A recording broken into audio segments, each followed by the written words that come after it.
Hello दोस्तों, नमस्कार। एक बार फिर सिवाय टेक्निकल क्लासेस में आप सभी का स्वागत है। आज फिर हम एक नए विषय पर चर्चा करेंगे। आज का जो हमारा विषय है वो है लेंजला। आज हम देखेंगे कि लेंजला क्या होता है और बैक ईएमएफ, उसी को हम काउंटर ईएमएफ बोलते हैं। आज हम इन दोनों को समझने की कोशिश करेंगे। ये बहुत ही इंटरेस्टेड टॉपिक है और इसमें बहुत कंफ्यूजन भी होती है। क्या होता है इसमें? बहुत कंफ्यूजन होती है। तो ये दो डायग्राम है, एक ट्रांसफार्मर का है, एक मोटर का है। ये दोनों के डायग्राम की मदद से हम इन दोनों को समझने की कोशिश करेंगे। सबसे पहले हम देखेंगे लेंज लॉ। क्या देखेंगे? Lenz law. लेंज लॉ जो है वो ट्रांसफार्मर में काम करता है। किस में काम करता है? ट्रांसफार्मर में काम करता है। ट्रांसफार्मर जो है लेंज लॉ के अनुसार चलता है। ठीक है, तो हम पहले इसको समझ लेते हैं। ठीक है, सबसे पहले देखेंगे ये ट्रांसफार्मर है। ये ट्रांसफार्मर की कोर है। क्या है ये? कोर है। ये इसकी प्राइमरी वाइंडिंग है, ये इसकी सेकेंडरी वाइंडिंग है। क्लियर हो गया? आगे जो सेकेंडरी वाइंडिंग से आउट हुआ है, यहाँ पे ये लोड आ गया है। क्या आ गया है? लोड। यहाँ तक सभी को क्लियर है? और इससे ये जो दिख रहे हैं ये फ्लक्स निकल रहे हैं। क्या निकल रहे हैं? फ्लक्स। नजर आ रहा है सभी को? यहां तक किसी को कोई दिक्कत? ठीक है, तो देखिए, जैसे ही हमने प्राइमरी बाइंडिंग में एसी सप्लाई दी, क्या किया? एसी सप्लाई दी। प्राइमरी बाइंडिंग में इलेक्ट्रोमैग्नेट बनेगी। क्या बनेगी? इलेक्ट्रोमैग्नेट। इससे फ्लक्स निकलना स्टार्ट हो गए। ये देखिए, कोर के थ्रू कहाँ फ्लक्स हमारे सेकेंडरी बाइंडिंग में जा रहे हैं। किस में जा रहे हैं? सेकेंडरी बाइंडिंग में। सेकेंडरी बाइंडिंग में क्या है? ईएमएफ इंड्यूस हो रहा है। क्या हो रहा है? ईएमएफ इंड्यूस हो रहा है। ये देखिए, तो यहाँ से क्या करंट निकलना स्टार्ट हो रहा है।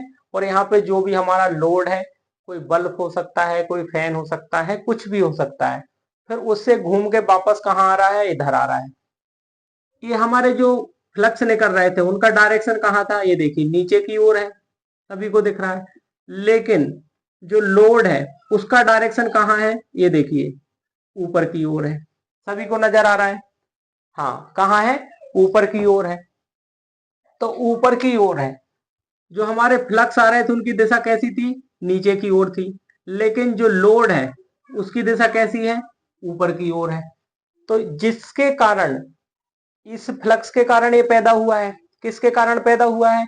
ये जो फ्लक्स आ रहे थे, ये सेकेंडरी बाइंडिंग से गुजरे, उसके कारण ईएमएफ इंड्यूस हुआ, मतलब ईएमएफ पैदा हुआ। अब यहाँ पे देखिए, उसका डायरेक्शन फ्लक्स का इधर है, लेकिन जो ईएमएफ इंड्यूस हुआ उसका डायरेक्शन कहाँ है? अपोजिट साइड में। अपोजिट साइड में मतलब वो उसका क्या कर रहा है? ग्रोथ कर रहा है। क्या कर रहा है? ग्रोथ कर रहा है। इसी को बोलते हैं हम लेंज लॉ। क्या बोलते हैं इसको? Lenz law. देख लेते हैं यहाँ पे। When an EMF induce electromagnetic circuit. ये क्या है? एक इलेक्ट्रोमैग्नेटिक सर्किट है।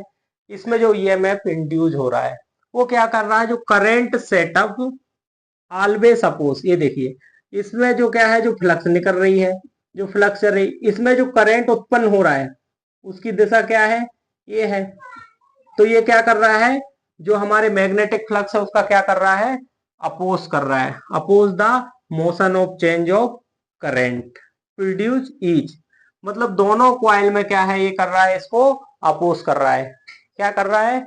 अपोज कर रहा है। इसी को हम बोलते हैं लेंज लॉ। क्लियर हो गया सभी को?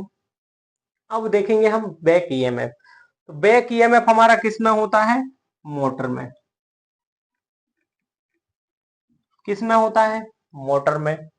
बैक ईएमएफ क्या होता है देखेंगे, समझने की कोशिश के। ये इसमें क्या है? हमारी मेन सप्लाई दे दी हमने मोटर को। क्या दे दिया? मेन। यहां से हमारा फेस निकला, यहां से न्यूट्रल निकला। जहां से फेस निकल रहा है ये किस में जा रहा है? फील्ड वाइंडिंग में। किस में जा रहा है? फील्ड वाइंडिंग में। फील्ड वाइंडिंग में जहां फेस इन हो रहा है वहां पे कौन सा पोल बनेगा? हमारा नॉर्थ पोल। और जहां पे हमारा न्यूट्रल इन हो रहा है वहां पे कौन सा पोल बनेगा? South pole. तो हमारे जो फ्लक्स चलते हैं वो कहाँ चलते हैं? नॉर्थ से साउथ। तो हमारे फ्लक्स यहाँ चलना स्टार्ट हो जाएंगे। ये देखिए, ये फ्लक्स का डायरेक्शन होगा। बीच में क्या रखा है? आर्मेचर रखा है। तो आर्मेचर क्या है? घूमना स्टार्ट हो जाएगा।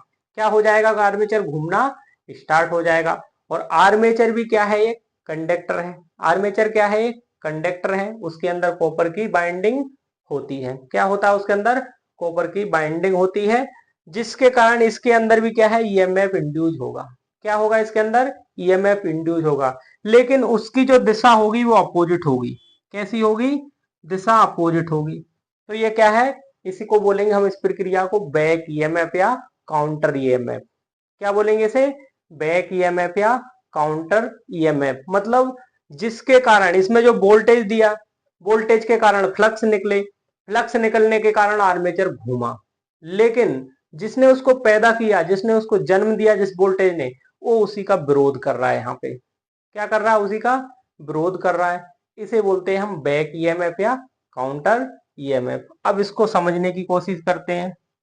The armature conductor rotate in magnetic field. कहां रख रहा है इसको? रोटेटिंग मैग्नेटिक फील्ड में। इसके बाद क्या है? Induce EMF. तो इसमें क्या है? ईएमएफ इंड्यूस हो रहा है। द अप्लाई वोल्टेज, इसमें जो हम वोल्टेज दे रहे हैं, अपोज ईच अदर, वो क्या कर रहा है? उसका विरोध कर रहा है। क्या कर रहा है? उसका विरोध कर रहा है। उसी को हम बोलते हैं बैक ईएमएफ या काउंटर ईएमएफ। क्लियर हो गया सभी को? तो ये बहुत ही कंफ्यूजन वाली चीजें हैं, लेकिन अगर ये दोनों डायग्राम आप अपने दिमाग में रखोगे तो इसे इजीली आप लिख सकते हो। आशा करता हूं आज की क्लास आपको पसंद आई होगी। मिलते हैं नई वीडियो में किसी नए टॉपिक को लेकर। तब तक के लिए बाय, टेक केयर।